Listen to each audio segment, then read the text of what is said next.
Hello, everyone, and welcome to TradeFinder Live. My name is Zach. I'm one of the team here at Elliott Wave Options, and I'll be facilitating the session tonight with Rob Roy. As always, we need to cover off some important housekeeping details about the session, and then I'll introduce Rob. First and foremost, this is our live disclosure disclaimer agreement. If you've attended any of our live sessions previously, then you've seen this. The main thing to take away from it is that we are not licensed investment advisors in the United States, so nothing is to be taken as personal investment advice. We do have this available on our website if you'd like to read it in full detail there. Certainly feel free to take a screenshot of it if you like, but that's the main point to take away. Well, Australia, like Canada, has stopped raising rates, so wondering, is the Fed next? Very interested, or very excited actually to hear Rob's thoughts on that, and very excited to interact with you all. So thank you for joining us for this live session. At this moment in time, I'll introduce the man of the hour, who we're all here for, and that's Rob Roy. Rob, how are you this evening? Good, Zach. How are you? Doing well, doing well. Happy to be here. Happy it's Tuesday. But I don't know about that, but I guess any day is good. So I'm happy that alive for another day. We'll go with that. Happy it's Tuesday because we're here, not necessarily just Tuesday the day. Okay. All right. I got you. Thanks for clarifying. So everybody, welcome to TradeFinder Live, and for everyone viewing on all the various social media platforms, way beyond my expertise. That's why we have Zach here connecting everybody from the different social media platforms. So glad to have you. Taking a look at the market, you can see that we moved a little bit to the downside today. We had moved to the upside earlier, but turned and moved back lower into the close. We didn't close on the lows. And, there's a lot of speculation of, all right, is that it? Is that the end of the move? I don't think so at all. I think we had a breakout of this triangle. I wanted to show you that. And let me actually just walk this back a day, which is a really cool feature of this software. Profit Source, by the way, if you're not familiar with it, a lot of people always ask on YouTube, etc., what are you using? And it is a program called Profit Source. You can find out more about it at hubb.com. To me, it's the best Elliott Wave software that exists. But when we look at the chart here from yesterday, you can see that we little bit overbought from the 10-day moving average, a little separation there. If you've been watching anything, one of my rules, no security in any time frame gets very far away from the 10-day moving average. So the fact that we moved back a bit today, just completely normal, nothing out of the ordinary. We're still a tiny bit overbought. So even another pullback day tomorrow, I think would be fine. Let me move the moving averages off here and then go back and show you how I really do think that this was a symmetrical triangle. And we went through all of is it a symmetrical? Is it a descending? You can draw the arrow that way.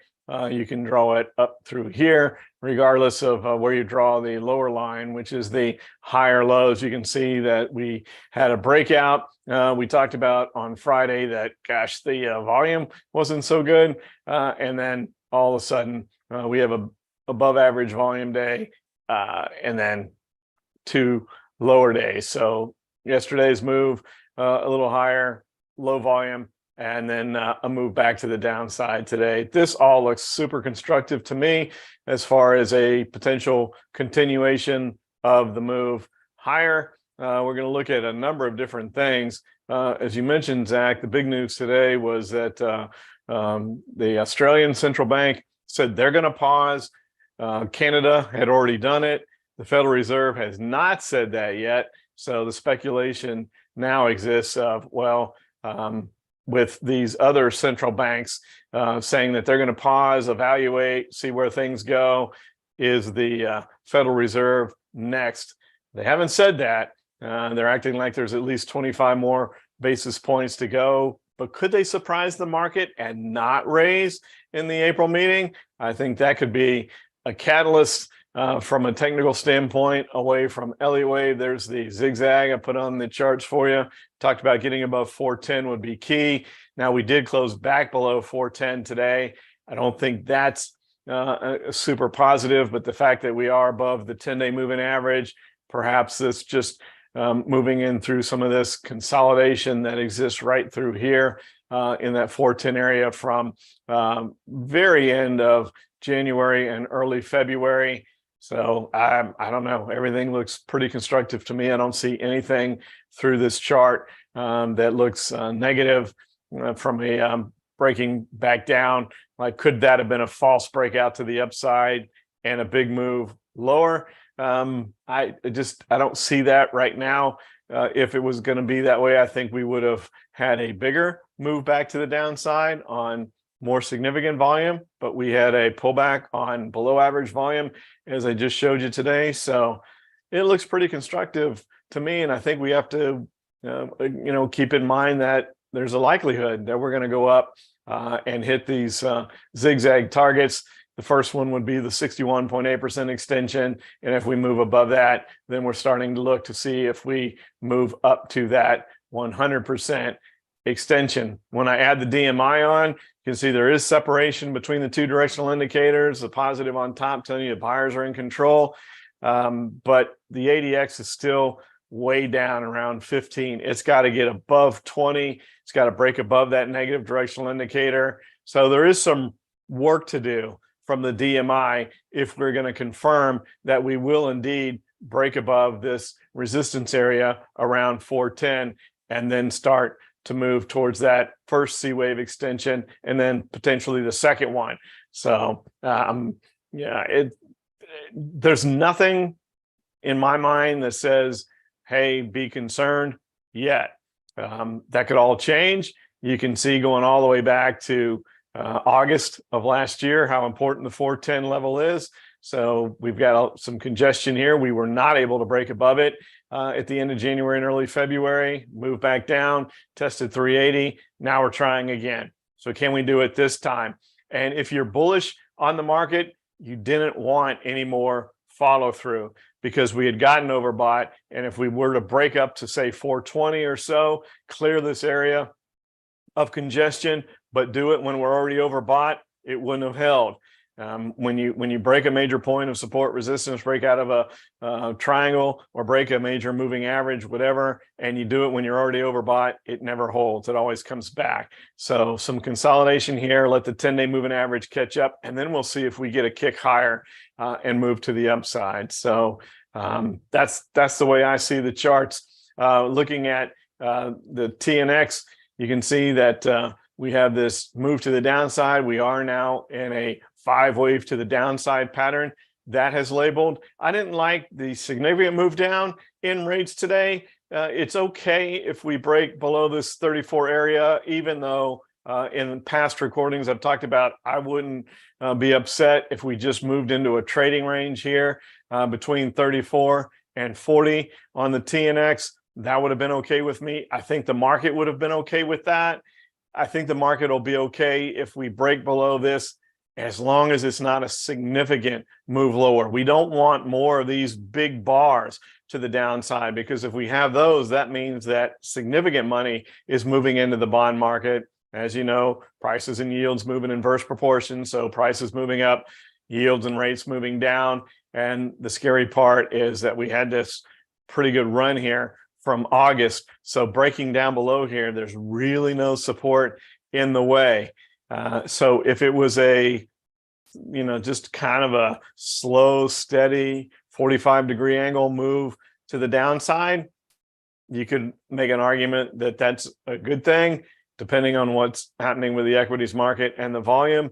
But if we get these big, huge downward days all the way down here to this 27 level, then I think that means that way too much money is moving into the bond market from the equities market, and that would not be a positive for equities. But interest rates moving to the downside is certainly going to keep a bid in the Qs, in my opinion. We'll take a look at that. We look at the dollar and add the Elliott Wave pattern on. We also have a 5-wave to the downside pattern on the dollar. Also would be helpful. This move lower here, getting us below the 102 level and moving on down towards this tap box time and price projection. All that I think is really constructive for the market, especially for international companies with the exchange rates that they have to deal with, et cetera. And been talking about this level for quite some time now.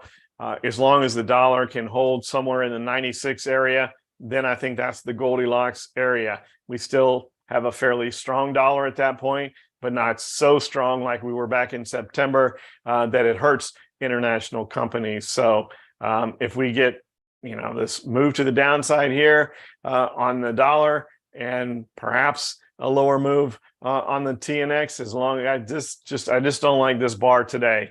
We want to see like this over here on the upside. If that's the kind of move we have to the downside, I think that's okay. That can just be accomplished by perhaps the market looking ahead to when the Fed may cut rates. If we are going to see a recession in the second quarter, which I think we will, as long as it's not a significant recession, all that could be viewed as a positive. So from that standpoint, I think we're doing okay along those lines. Let's look at the other markets. We look at the DIA on the Dow, and you can see that there's an argument to be made, even though we're not in a 5-wave pattern on the diamonds, moving to the upside here on the DIA. Look at the 10-day moving average. We do have a positive 1030 cross. We're above the 1030 and 50-day moving averages. Also, yesterday at the close, we were a little bit overbought. So a little move down here, I think, is okay. So the key was with the DIA, we held 320. It seemed to be the market leader for a while, going back to the run out of October into December. The Dow was the leader.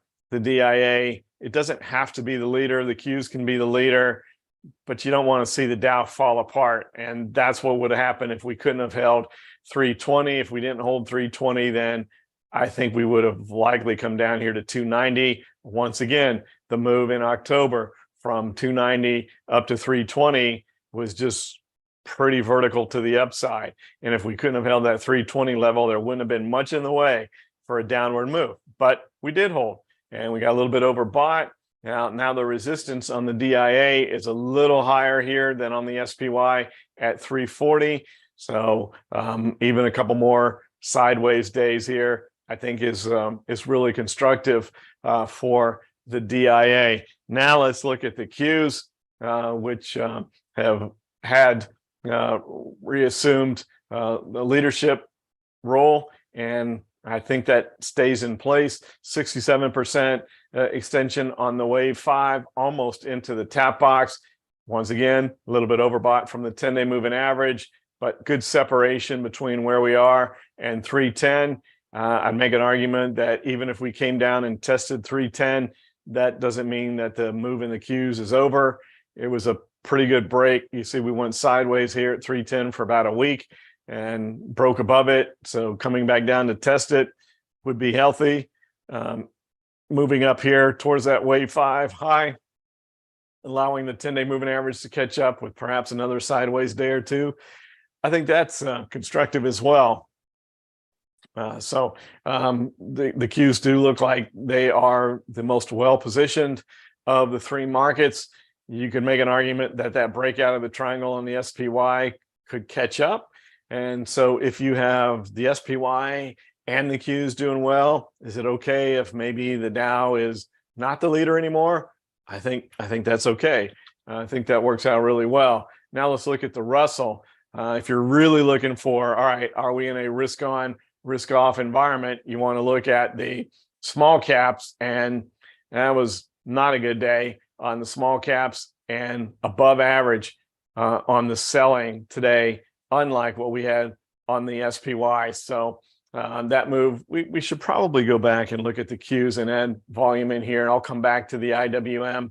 So let's see what the volume looked like. So with that little move lower, see, decreasing volume from yesterday and today. So the consolidation on lower volume, that's what you want from your market leader. When you're having consolidation or downward moves, you want below average volume. That's what we had.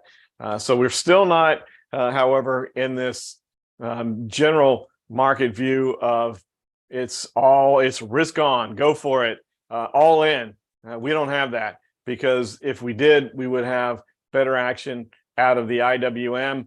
At least we're holding 170, but we haven't gotten back above the 50-day moving average yet. And there's no positive 30 or 1030 cross on the IWM. So that leaves a little bit of doubt and concern from a risk standpoint with the IWM, but we're okay unless we break 170. So if it stays down here, if it wants to consolidate in this range a little bit more, that's fine. It would be nice to see it participate a little bit more than this, but holding 170 is the key on the IWM. As long as it does that, I think we're fine. So let's take a look at Bitcoin, which is held pretty well and around this. Look at that. And we talked about this in the weekend update. And by the way, if you want to know where the live market update is, it's on the Hub Financial channel now. So go to YouTube, register as a subscriber. Just hit that subscribe button on the Hub Financial channel on YouTube, and you'll be notified when we do one of the live market updates. Now we're moving the recording over to the EWO page. So there's reasons for that, which will all become clear in the not too distant future. But for now, if you want to see the live US market update, we're going to do it on Thursday this week because Friday's a holiday for Good Friday. Just to let you know, if you're wondering what happened to the live updates, for those of you joining us each week on TradeFinder, that's where it is now. So go now to Hub Financial on YouTube, register there, subscribe there, and you'll be able to see our live US market updates each week. But the point is, a lot of people ask, does Elliott Wave work on Bitcoin? Well, there you go. It couldn't have been a more classic 5-wave pattern to the upside, and we're just churning here right in this tap box. I mean, the Elliott Wave algorithm absolutely 100% nailed this move in Bitcoin. You could make an argument that this vertical move lower and this vertical move higher are not the ideal moves, but we're consolidating in that tap box. I'm still a little nervous, as I've said over the last couple of weeks, of the vertical nature of this move, but the positive is the consolidation here sideways without much give back. And as long as we can do that, we're okay. And on Bitcoin, if we were to break back down, so you can see where those highs go all the way back to August of last year there, we come back and test that wave 3 high. If we test 25,000 and get back down towards this area, if we were to move down there, the 50-day moving average is probably caught up by then. So you test 25,000, you have the 50-day moving average, that much of a move, and you might think, wow, that's a big move down in Bitcoin. I still think that's constructive and positive if that were to happen. It may not. For 2 weeks now, we've just been consolidating right in this wave 5 tap box. Time and price projection is what that stands for. And you couldn't ask for anything better if you're long Bitcoin or the cryptos. So holding their own very, very well. Like I said, still in the back of my mind, there's this, just don't like that vertical part of the move, but you can't argue with this sideways consolidation and how constructive that could be moving forward. So pretty impressive there. And so let's look at the EWA. As you know, we look at the EWA and the XJO on Thursday nights for our insiders meeting. And the insiders meeting is for our alert subscribers only. And we have some, I know there's some traders that are subscribers that trade the Aussie market, and they are, in other words, investment managers is what I meant to say, that follow EWO. They follow us, but they like the XJO rather than the EWA. So we look at both of them on Thursday night. So on tonight, we just look at the, and I got EWZ there, I'm at EWA. And the Brazil market hanging in there, but it looks like it might want to move to the downside. But there you go. So there's the EWA. Looks a lot better, doesn't it? So held this area at 22, right around the 61.8% fib level, and 22, almost at 10. You can make an argument that if you know, if we really blew that up, almost a 1030 cross, not quite there. Move back a little bit, but holding above the 50-day moving average. If we can hold 23 here for another day or two, the whole bunch of support resistance right in this 22 to 23 area. But if we can stay above 23, then perhaps we have the energy necessary to make another move up towards 27. I would argue that the Aussie central bank saying that they're going to pause for now, let things play out, look at some data, see how things are, is constructive for a potential move to the upside. And Canada had already done that. Canada was the first. The Aussie market is the second. We're still pricing in another 25 basis point rate hike on the Fed fund futures, but perhaps the Fed surprises the markets as we talked about. So movement to the upside here, no 5-wave pattern in the EWC, some resistance here at 35. And just going sideways here once again is constructive. You can see how far away we were from the 10-day moving average yesterday. We could have a couple sideways days, even a pullback back down to 34 or so on the EWC. We do have a positive 1030 cross. It has actually crossed there on the EWC. And again, if you're one of our Canadian viewers and you're long the Canadian market, don't be upset with the fact that we're consolidating here. That's what you want, because again, if we were to break above 35 and you break above 35 when you're already overbought, it doesn't hold. So just consolidating here right underneath 35, let that 10-day moving average catch up, and then gather that energy and momentum, and then make a run at breaking above 35.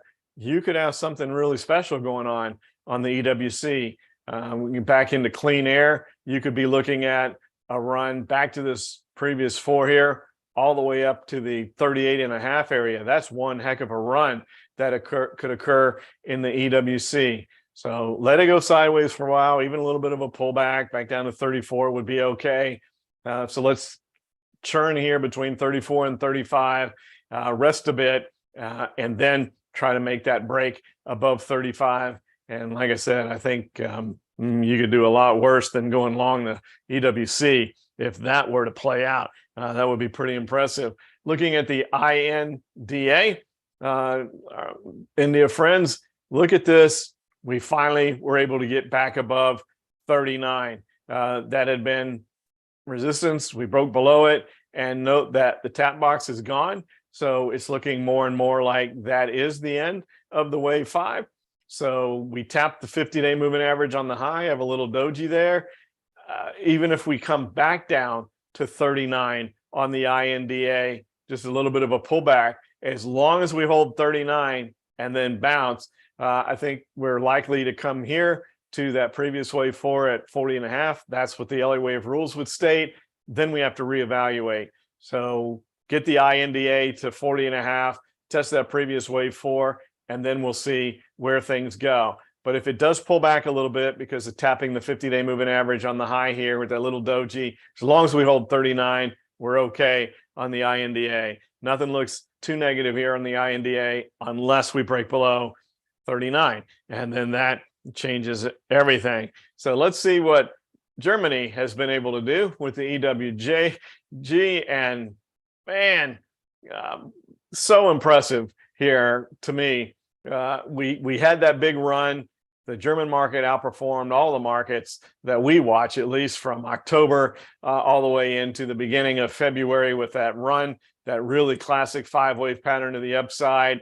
We've gone sideways. We came down. This is what I've been talking about in some of the other markets, testing that recent wave 3 high. It did that exactly in the middle of March. And then we moved back to the upside, and we've broken back above 28, a tiny bit overbought, not that significantly overbought. So the only thing that stands in the way here of the EWG is breaking above 29, and that's not that big a deal. We're a tiny bit overbought. Even if we were to come back and test 28 one more time, not a big deal there either. And look what happens here because of this vertical move. Remember when Germany was just like, seemed like every week it was creating a new wave 5 was relabeling to a wave 3 to the downside, and just kept doing that more often than I'd seen occur from what I can remember in my entire time of trading Elliott Wave, which goes back to 2001.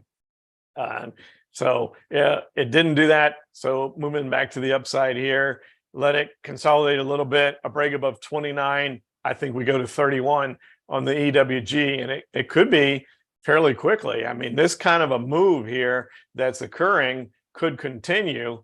If you had just, let's just calm down a little bit and go sideways for a couple days, and then break above 29, and we're probably at 31, and then maybe we have to see, all right, is that going to relabel as an extension of the wave 5? What happens when we break 29? Does the 5 move and say we're still in a wave 5 and we're moving higher? Or does it mean that we've started a new impulse pattern? I'd be very curious to see what the Elliott Wave algorithm does with that. But there's no doubt that we have a look at this really clear-cut zigzag pattern here. And we're right at the 61.8% extension. That 100% extension takes us awfully close to that 31 area that I just drew, which is recent resistance, but it also happens to be the 100% extension on this zigzag. So yeah, keep flexing, all you people from Germany that watch us on YouTube. Yeah, your market is still doing extremely well. So I think that is really, really impressive. Now, we looked at I thought I would bring back the EEM. It was doing really well and then just fell apart. So you can see we had this big move to the upside, but look where we held. We held right around that 61.8% fib level, broke just this 38 area a little bit, but not much. No follow through on the break. We gapped down, turned around, filled it, moved right back up. We do have a positive 1030 cross. Good consolidation. That's what you want. The reason I'm bringing this chart up is because it's been on the financial networks. If you've been watching the financial networks, saying that trade's over.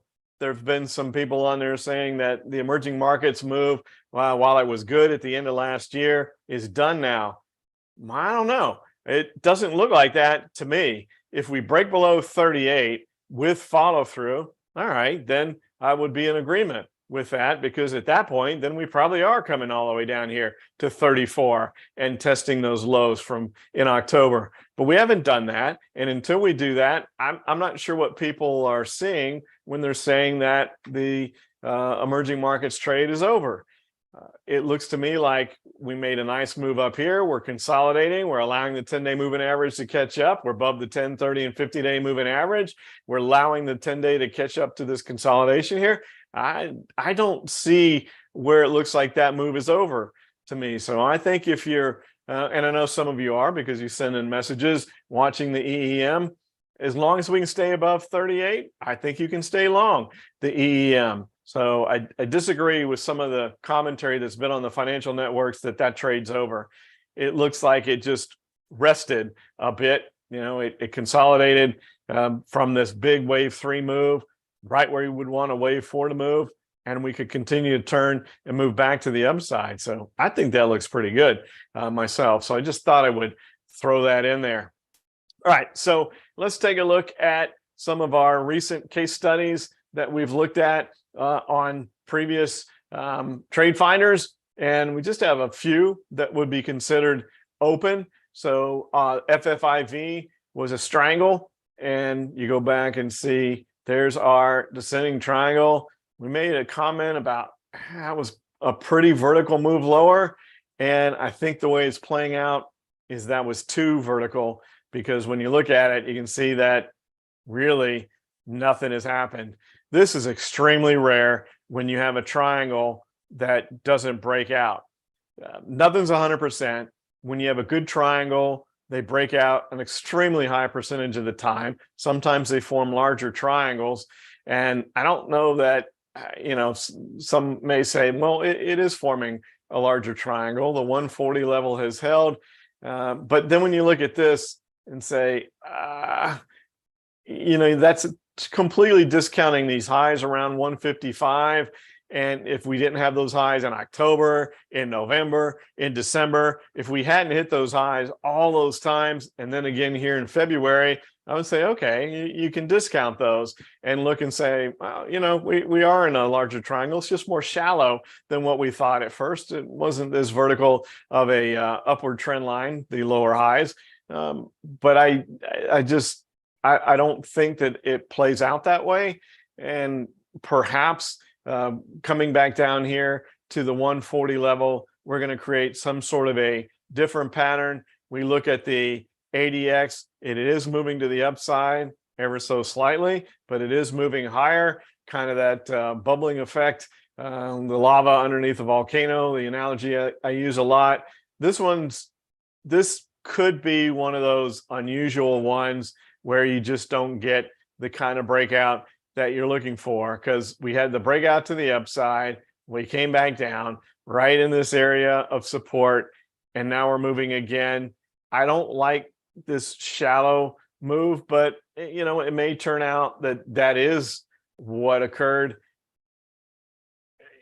but it doesn't make any sense to me. And I kind of made my name in the world of options trading with triangle breakouts, and the unique way that we do strangles, different than if you went on the internet and read about strangles, you wouldn't read the way we do them. We put the math in our favor, the Greeks, delta and gamma specifically, to where if there's a breakout, you still have to have a breakout, but if there's a breakout, we put the math in our favor to where we're mathematically guaranteed to make money as fast as possible. It doesn't mean we're guaranteed to make money. I want to be very clear on that. It means if there's a breakout and it moves, we're guaranteed to make money as fast as mathematically possible. But if it doesn't break out, then you still lose in a strangle. And so far, I don't know what to make of this.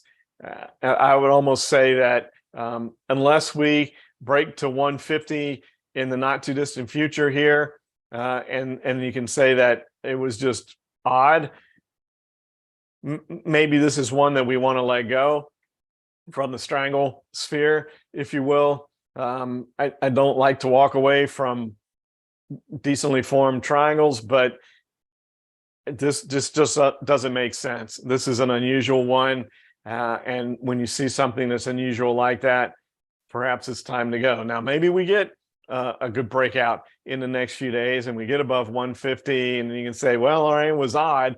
That's not the normal breakout.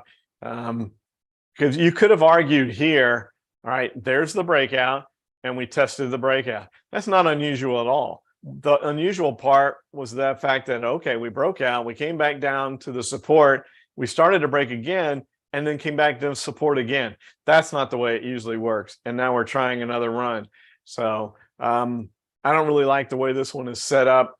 Perhaps you give it a little bit more time if you're following this, see if you can get above 150 in the next couple of days. Otherwise, maybe we just let that one go and move on. Amazon, however, looking at that one from March 7th, you can see that we had this pattern here, very similar pattern to the FFIV, where it was a little bit of a vertical move there. And look at that. So you broke out, you come back, we've created a zigzag on the breakout. That's how it's supposed to work. That's the norm. That's the way it's supposed to look when you break out like this, not the way that it looks on FFIV. So it could have just turned out that upper trend line was too vertical on FFIV, and that's why it didn't work out. But Amazon is looking good. Got a little bit of resistance here at the 61.8% level, but we have a nice zigzag pattern formation here. So it looks to me like Amazon wants to come up and test that area at 110 again.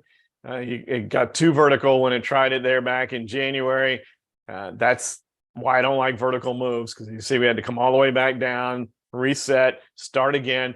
This is much more constructive. Having the zigzag in more of a 45-degree angle, that's the kind of move that holds. So I don't think we see the significant pullback on Amazon unless the whole market falls apart.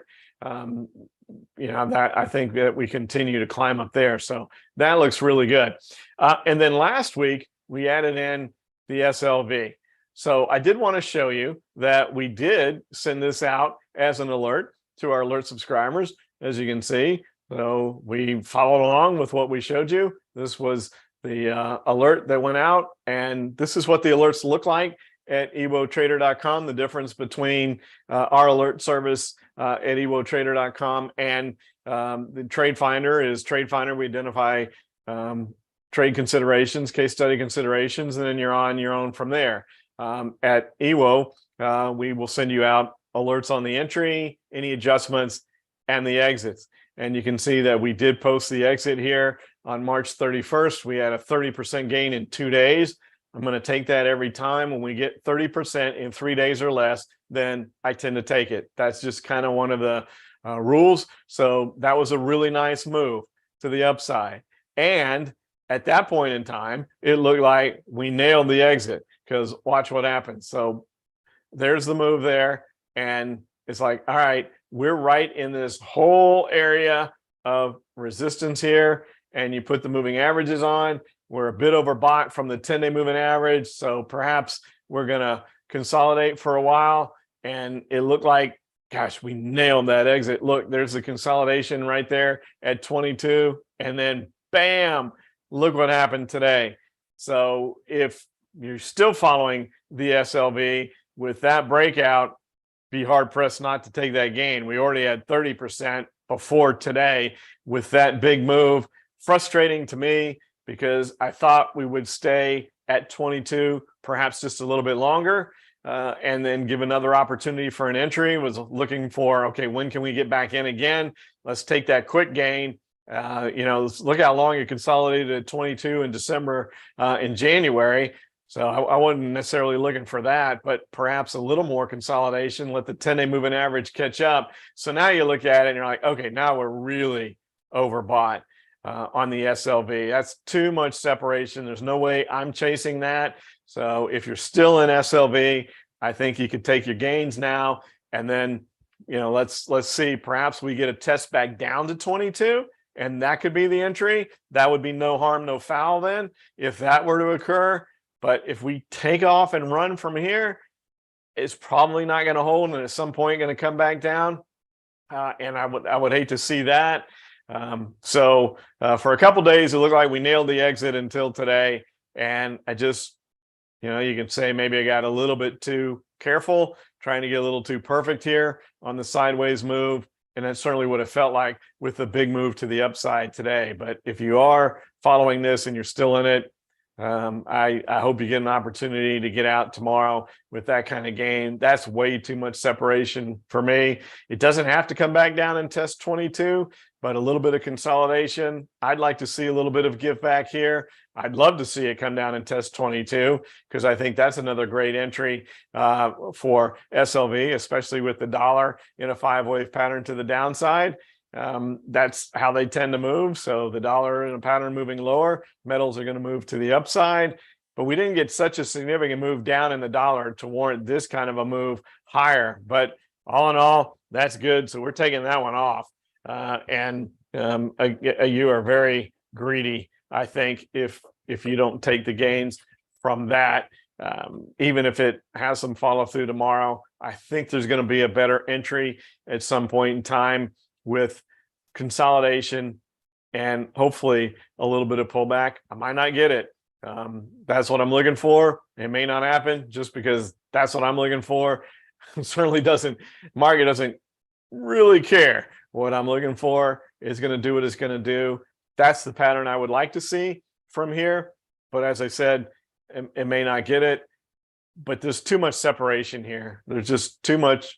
There is going to be some sort of consolidation or pullback in the not too distant future. In my opinion, we'll obviously likely take a look at SLV again next week and see. Perhaps we have another alert sent out for our subscribers by then.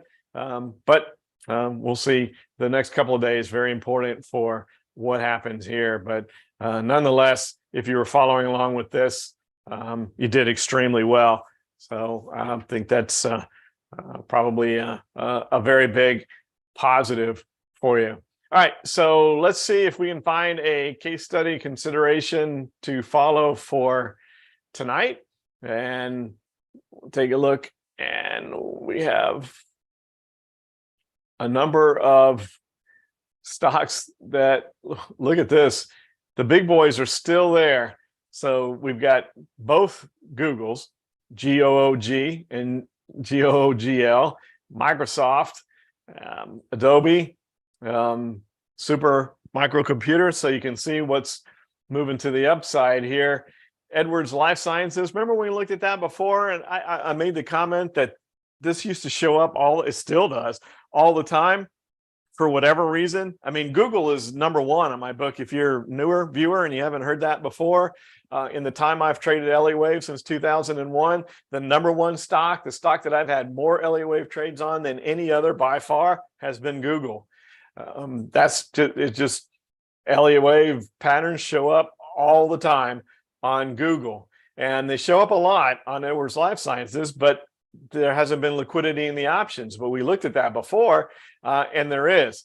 So you got both Googles on here. That's going to be tough to perhaps not pick. But let's just take a quick look here at Microsoft. There's, oh, wow, no 5-wave pattern. Let's take all this other stuff off so that we can look at the DMI. And not quite there. All right, so the ADX hasn't broken above 20 yet. And for those of you that are newer, the search that I look is something that I've programmed into the software, which you can do as well. If you are an alert subscriber at EWOTrader.com and you have Profit Source, you get my searches. Those are the ones over here on the pre-computed searches that say EWO. Those are my program searches that are included in there. So basically you can see what I look at every single day. So I'm not trying to hide anything, trying to share information. That's why EWO exists. Otherwise I could just be on my own trading. We're trying to share information. Anyway, we can go back and talk about the whole story. I don't want to waste time on that, so that we can get to the Q&A. I was a financial advisor, as a registered securities principal for 2 years. I didn't like that. They go after the big boys. I want to try to help the average person learn. So that's the motivation behind this. So that looks okay. Adobe, we might as well take a look at. I'm going to have a hard time not picking Google, just so you know. But I do want to just quickly look at these and see what they look like. So EW will have to wait and see if we get that cross on the ADX above 20, but that's pretty decent looking on Adobe, and a really good 5-wave pattern. Gosh, that looks really good, doesn't it? And it's breaking above this really important resistance area at 380. Just a nice, slow, not wild looking movement climb here. So Adobe looks awfully good. So maybe we'll give you a bonus one, because we did miss one week when we said, hey, there's just nothing. So perhaps we'll do 2 this week. Perhaps we'll do Adobe and Google. And so there's, taking a look, you can see the ADX has broken above 20 between the 2 directional indicators. Separation here, you could argue that that pattern is even slightly better than Adobe. We are not in a 5-wave pattern. All we need really is Google to break above this area of resistance at 105. It backed off there in February, hit it again in March and backed off, but notice the difference here where we made much higher lows moving through here, right through there on the previous test of 105. It sure looks like it wants to go up to at least 110, if not higher. Perhaps we even see Google up at 120 again, which I really like. So let's go ahead and do that as a bonus. We did have that 1 week where we missed, so we'll do a bonus, and we'll look at Adobe to the upside and Google to the upside. And very likely our alert subscribers will see an alert go out on Google tomorrow. The cautious move would be, okay, let it get above 105 with follow through, then enter. The way I look at this, with the fact that we've got a higher low from these tests of 105 and we have a supportive DMI, that's suggestive that we are going to break above 105. That's why you have confirming indicators, so that you're not only relying on Elliott Wave. Elliott Wave is a great indicator. I'm not a fan. I don't care what indicator you like. I'm not a fan of relying on any one indicator. If I had to, if it was like you can only look at one, and that was some new trading rule, it would be Elliott Wave. But if you can look at Elliott Wave and then back that up with really solid confirming indicators, I think that makes a really strong system. And that's what we look at EWOTrader.com. So, all right. So Google and Adobe are going to be our 2 case studies. And I have had people write in, and that's the beauty of people finding us on YouTube. We got a few to look at here before I get to you, Zach. So just letting you know that I've got a few here, and then we'll open it up to whatever you have. There was a question on booking, and the person that actually, I believe, that asked this, we've been trying to short this, feeling like, if the economy is going to weaken, that should affect travel, etc. But you can't argue with the fact that it broke above 2,600 there. We look at the moving averages. We are above the 10-day moving average. So we've gotten above that wave 3. We labeled it. This one is an easy one. As long as you hold 2,600, you can go long and look for that move to 2,900. And that seems to be where booking wants to go. I know if we get a recession in Q2, that doesn't make sense, but the market doesn't always make sense. I'm telling you that you can feel like the market should do this because X is doing that or Y is doing that. And the market doesn't follow that kind of logic. The market's going to do what the market's going to do. And often the market does things that don't make sense. The worst period I had as a trader was in my early days. I did well in the beginning because I was simply following the technical system. I didn't know that much. And the more I learned, the more I started to think, well, this is what the market should do. And then realizing that the market doesn't care what I think it should do. It's going to do what it's going to do. And when I got off my ego of saying that I know where the market should go and started going back to what I did in the beginning, which is just simply following the charts, success again. So I can share that with you. If you are knowledgeable about the markets, you follow all these things, and you trade based on where you think the market's going to go, good luck to you. It wasn't successful for me, and it's not successful for a lot of people. You got to listen to the market. You can't trade on where you think the market's going to go. You have to listen to the market, find indicators that tell you what the market's doing. That's why we look at Elliott Wave and trade accordingly. That's when you'll have your most success. I can share that with you, and I'm a firm believer in that. So anyway, booking's easy as long as it holds 2,600. Stay long. If it breaks below that with follow through, it's probably coming down to 2,400. Maybe you want to get out there. Another one, DBI was requested, and looking at retail, breaking below this area here at 9 is brutal. And if it can't get back above 9, it's probably coming down to this lower wave 5 target. It tried to hold there at 8. We bounced back to 9. That was just an oversold bounce, it appears, at this point in time. Yesterday was, all right, let's test 9 and then back down today. So another fairly easy one here on DBI is got to break above 9 with a follow through day. If it does, then you're probably in this retracement back to the previous 4 at 11.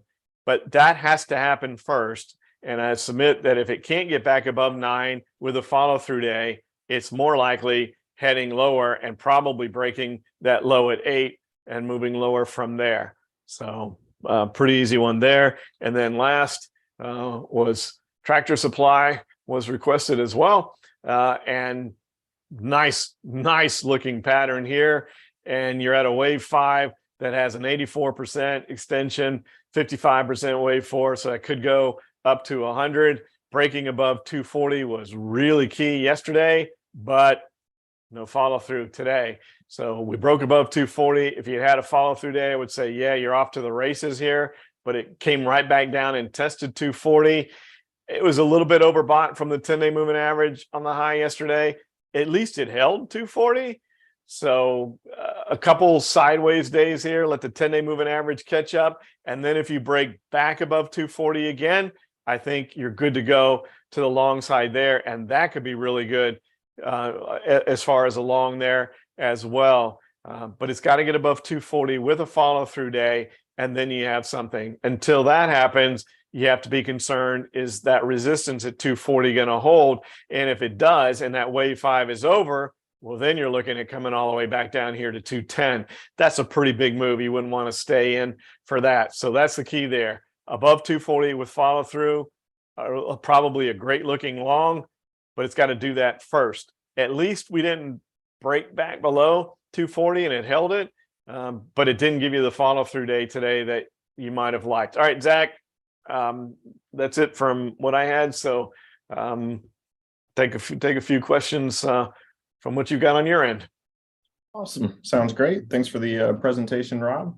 And yeah, as always, we have tons of questions and limited time, so we definitely won't get through all of the questions. And just know that if we don't, which we, again, certainly won't get through every question, has nothing to do with the validity of your question. We just only have so much time in this session. So definitely take that as encouragement to attend the insiders meeting, where there's a 45-minute Q&A portion for our subscribers only. And so that'll obviously be a much higher likelihood of getting your question addressed there. And just going back to your recommendation, Rob, about trading by the technicals, I've kind of been forced into that. I ordered a crystal ball years ago and it's never showed up. So I have had no other option there to go by the technicals. And luckily it's worked out with it. Yeah, well, if you find one available, let me know, because mine broke a long time ago. So mine must be on a back order or whatnot. But I wanted to segue to you got a lot of positive comments saying that they love the personal story mode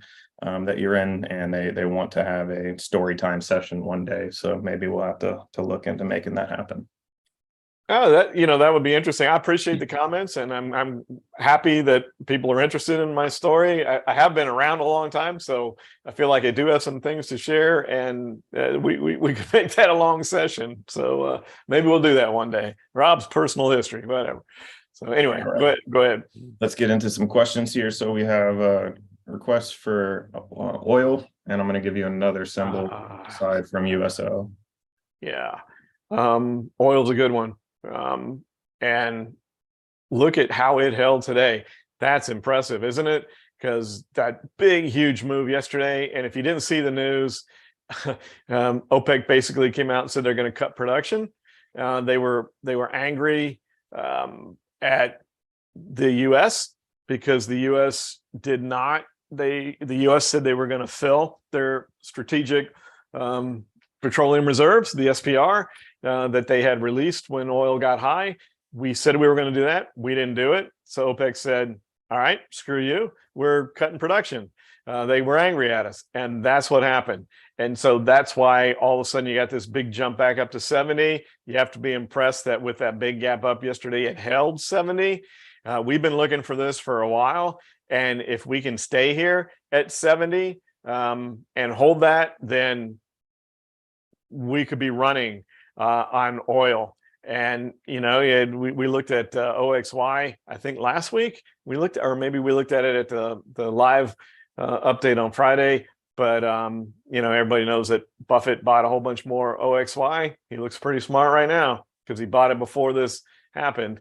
But that's the key. 70 has been the key for a while. It still is. That's a big, huge gap. But if that can hold, then we're probably going to take off.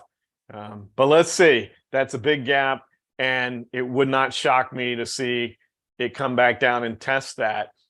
Especially, this could be a really good indicator on how deep is the recession in Q2, if we indeed have one, going to be. Oil has always been a pretty good economic indicator, but man, that's impressive. All right, what's the other symbol? Agreed. So it might be a similar looking chart. It's going to be EOG. Oh, okay. EOG brings in natural gas as well. So they've got, that UNG's not doing well, natural gas isn't, but EOG with the oil exposure getting at 120 here. So it did have that gap up. You're correct, Zach.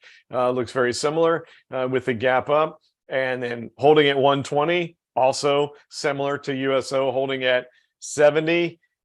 Man, it isn't a 5-wave to the downside pattern, but you got to think that perhaps this could get disqualified with what happened. It was based on before that news came out yesterday. And so holding at 120 there makes you wonder what we would do, or what are we going to do if oil does take off? What's the administration doing? Why didn't they refill the strategic preserves? when reserve when oil was lower. Could be a significant policy mistake there. We'll have to wait and see. It's too early to tell. It's possibly one. But if you can hold and you're getting a positive 1030 cross, so another easy one on the chart, if you can hold 120, you got to love this. If it can stay here and hold 120 and then start to move above it, I think it's a great long. If it comes right back down, then you're back in the, all right, is natural gas going to pull it down? Are we going to go down to this wave 5 to the downside? So 120 is so key right here on this stock. How it handles this level is going to tell you whether it's a long or short, and it could be a decent trade either way. So keep an eye on this one, and you probably have a pretty good trade in one direction or the other, but it's dead smack in between right now at 120. How it handles that will determine it. Okay, go ahead. Awesome. Thanks, Rob. I just real quickly want to remind everyone out there that's watching on the multiple different platforms that if you've enjoyed this webinar so far, please smash that like button for Rob. We do appreciate it, and it goes a long way. So we'll go over to, you covered SLV. So this one's going to be gold, specifically NEM. Oh, Newmont. Okay, so we want to look at that one instead of the GLD. I'd already typing in GLD. This is a good one, Newmont. Look at that move. And I've been more on silver because I felt like the move in gold was more mature than the move in SLV was. And I think that was true until today. They both freaking took off today. So, wow. It's, Jamie Dimon came out and said, hey, this banking crisis isn't over.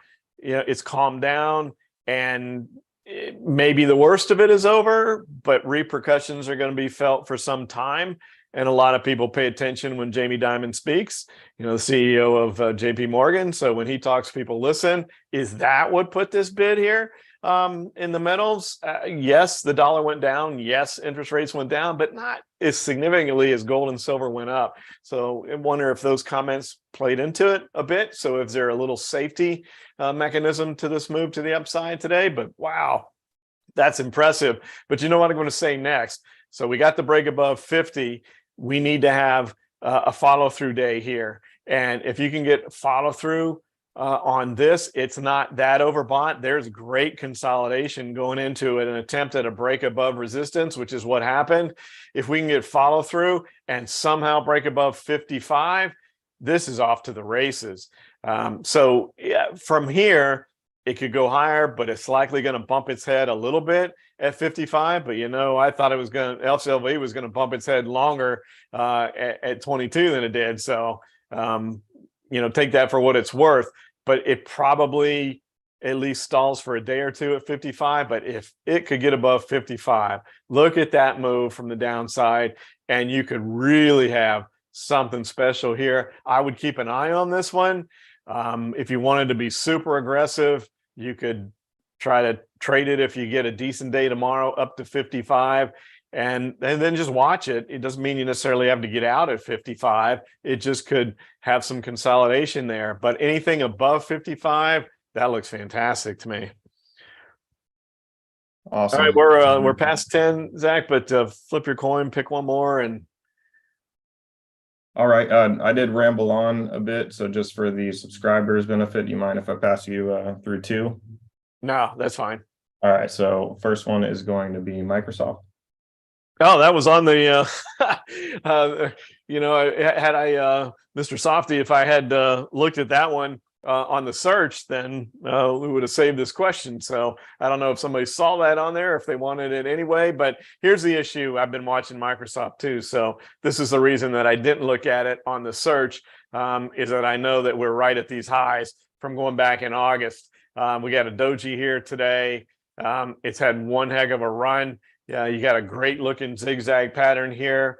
And for me personally, based on this, the zigzag looks like it wants to break it. And I would argue that a break above this area here, right around, 295 or so, to get to that 100% extension, we likely don't stop there. Look at that DMI. You couldn't be more supportive.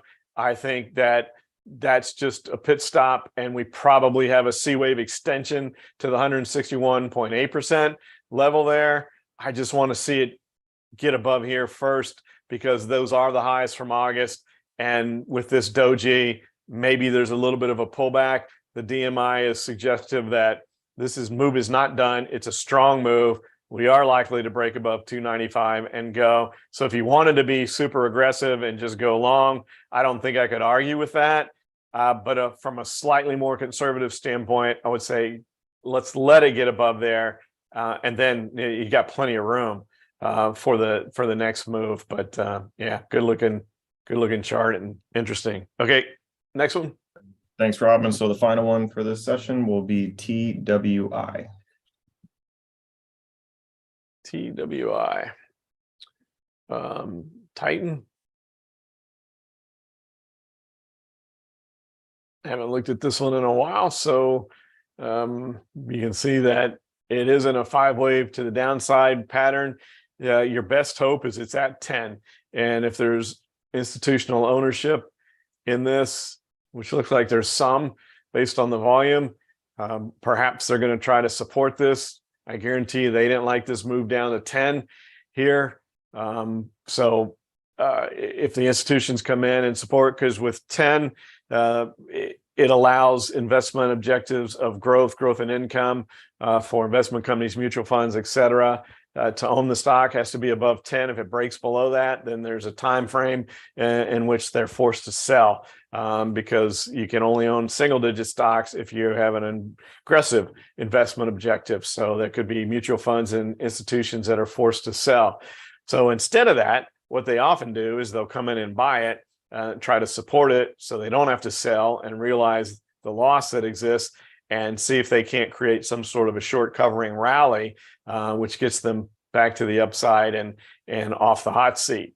But the move here, if it can hold 10 and break higher, your next point of resistance is 13. So that could be a nice trade from 10 to 13, but it has to hold 10. And if it breaks below 10, I would want to get out. So because you could see some significant volume to the downside. So if you're looking at it from a short, you want to see a break below 10 with a follow through day, and then it probably continues lower. If you're looking at it at a long standpoint, you want to see a break back above 10 with a follow through day, because then perhaps you have a run at 13. Thanks everybody, as always, for watching. We do appreciate you spending your time with us. Time is the most valuable asset we all have. We do seriously take your devotion of time to us and do our very best to make an informative and educational use of your time. Thanks as always. Have a great rest of your week and enjoy your holiday weekend, and we'll talk to you again next